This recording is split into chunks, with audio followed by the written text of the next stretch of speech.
जान बची तो लाखों पाए। ऊपर वाले ने हमें पिटने के लिए वहाँ भेजा था। अच्छा हुआ दोनों भाग गए। मुझे उसकी भाभी बनने में कोई इंटरेस्ट नहीं। कैसी बात कर रही हो? जब कोई लड़का देखने आता है तो उनके साथ ऐसा बर्ताव करते हैं क्या? एक पुरानी वीणा के लिए एक नए पति को ठुकराता है कोई? वो लड़की आपके लिए परफेक्ट है भैया। परफेक्ट? तूने तो उसे काली कहा था। भैया काली भी देवी का रूप होती है ना। आप बहुत डरपोक हैं भैया, और उस दिन जिस तरह वो मुझसे लड़ी उसके लिए हिम्मत चाहिए। मेरी मानिए, हाँ कर दीजिए, आपकी जोड़ी सुपर्ब लगेगी। हाँ कहिए भैया। अरे सुनो, लड़के वाले को हमारी नंदू बहुत पसंद आई। अब देखना तीली जल उठेगी। ओह ये बात। और क्या, वो तो शादी की तारीख भी तय कर रहे हैं। ये ना बताने के उसने पैसे नहीं दिए? दिए है ना, बताने के। हाँ? मेरी उस चोट का क्या होगा जो मैंने अपनी बेटी के लिए खाई थी? पैसे निकालो। बकवास बंद कर, चल जा। दादी मैं नहाने जा रही हूँ, टिफिन पैक कर दीजिए ना प्लीज। ठीक है बेटा।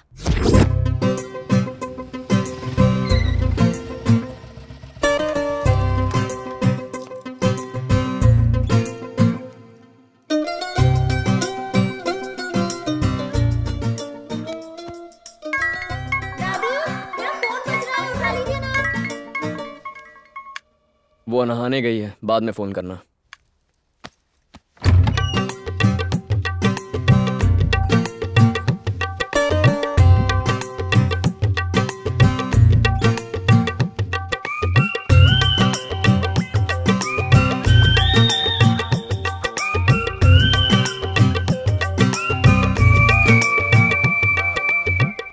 अरे हा?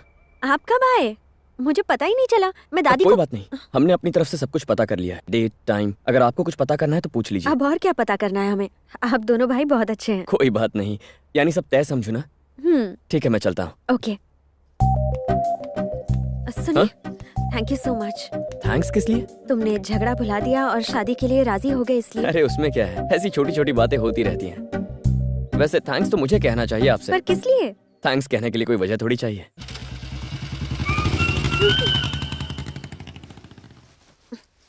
क्या हुआ? कब से दादी दादी क्यों चिल्ला रही थी?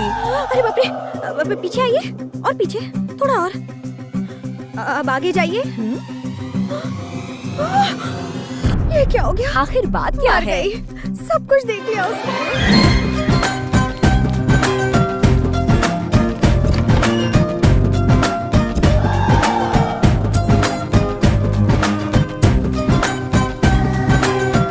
अच्छा दादी टॉवल लपेटो। क्यों? लपेटो ना बाबा। अब खोलो। अब मैं क्या करूं? इस महीने की 25 तारीख को 12:18 पर लगन का शुभ मुहूर्त है। जीजू दीदी।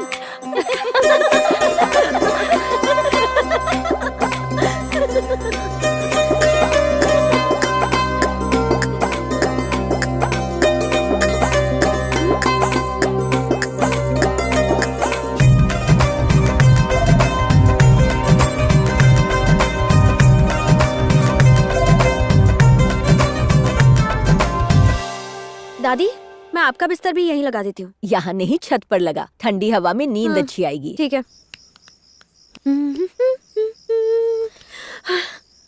ओह आई एम सॉरी, मुझे नहीं पता था तुम यहाँ हो। अरे तुम कहाँ जा रही हो? हाँ? तुम्हें डिस्टर्ब नहीं करना चाहती। मैंने कहा कि मैं डिस्टर्ब हो रहा हूँ। इतनी बड़ी टेरेस है, सब एडजस्ट हो सकते हैं, हम साथ में सो सकते हैं। मतलब मैं एक तरफ और तुम एक तरफ सो जाना। पक्का ना? हाँ यार पक्का, इसमें सोचने की क्या बात है। आओ आओ, यहाँ बिस्तर लगाओ ना। रख दो।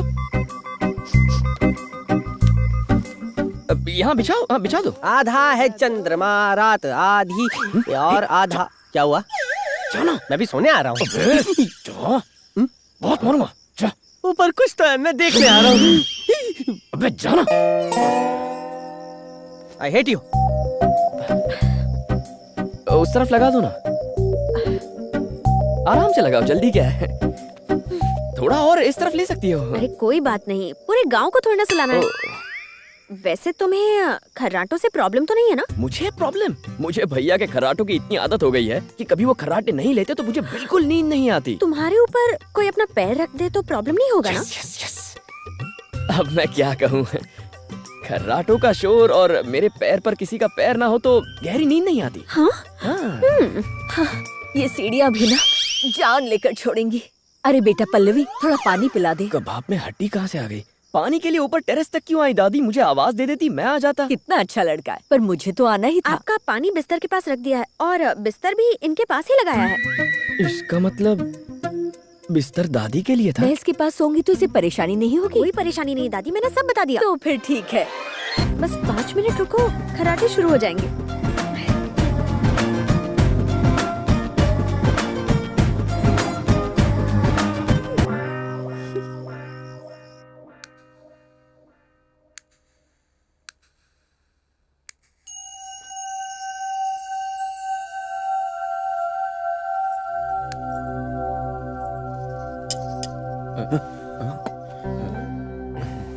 शर्माना तो मुझे चाहिए, लेकिन शर्मा तो आप रहे हैं। नहीं तो ऐसा कुछ भी नहीं है। वो क्या है कि पहली शादी इसलिए थैंक गॉड, मुझे तो शर्म वर्म नहीं आती। मेरे मन में जो आता है मैं तो बिंदास करती हूँ।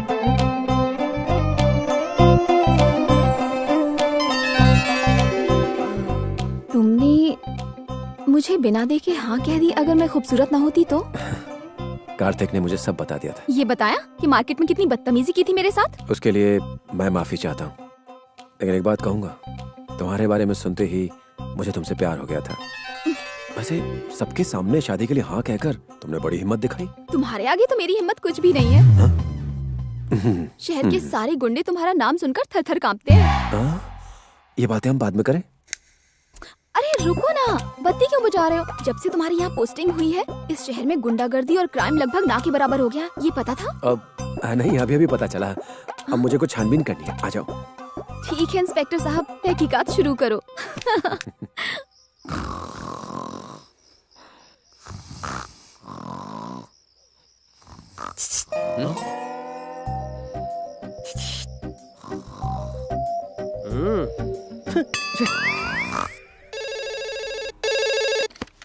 हेलो, एसआई शिव प्रसाद स्पीकिंग।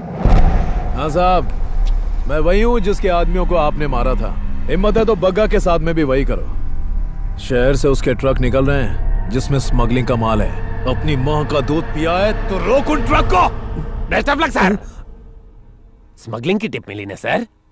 सुबह से पुलिस स्टेशन में यही कॉल आ रहे हैं। बग्गा का मैटर है ना सर? फोन की घंटी सुनते ही सबका घंटा बज रहा है, लेकिन आपने बिना डरे फोन को एकदम से उठा लिया। ये केस के लिए आप बिल्कुल सही आदमी हैं सर। एकदम सही। ये कोई किडनैपिंग या लापता कुत्ता ढूंढने का मैटर नहीं है, बग्गा का मैटर है। वो आदमी जिसने 100 रुपए के लिए गले काट दिए थे। खैर छोड़ो, कौन जा रहा है भाई? सब inspector Shiv Prasad Rathore. Best of luck भाई।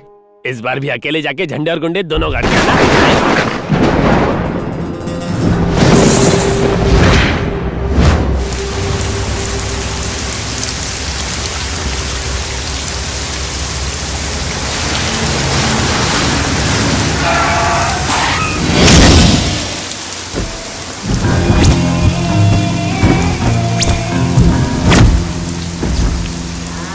ये बीच सड़क में गाड़ी किसने खड़ी की है? जाके देख।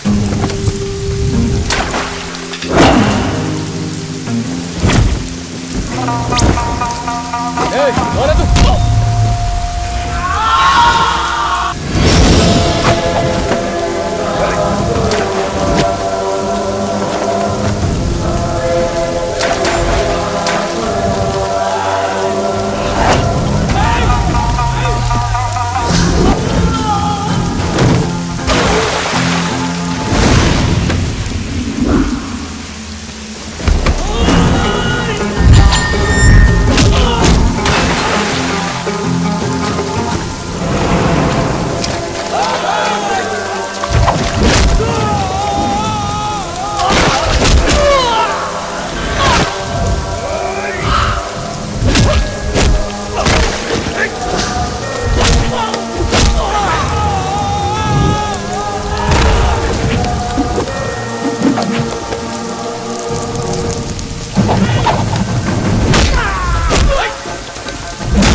Paper paper news paper paper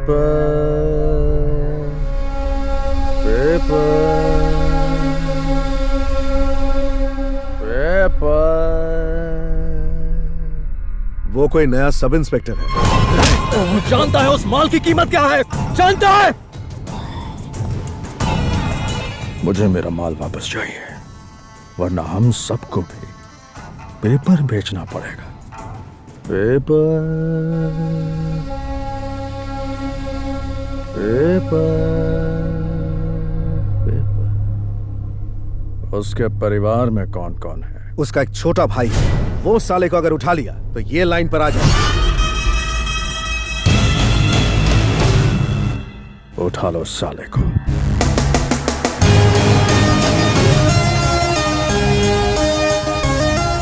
कारखाने पे ले आओ।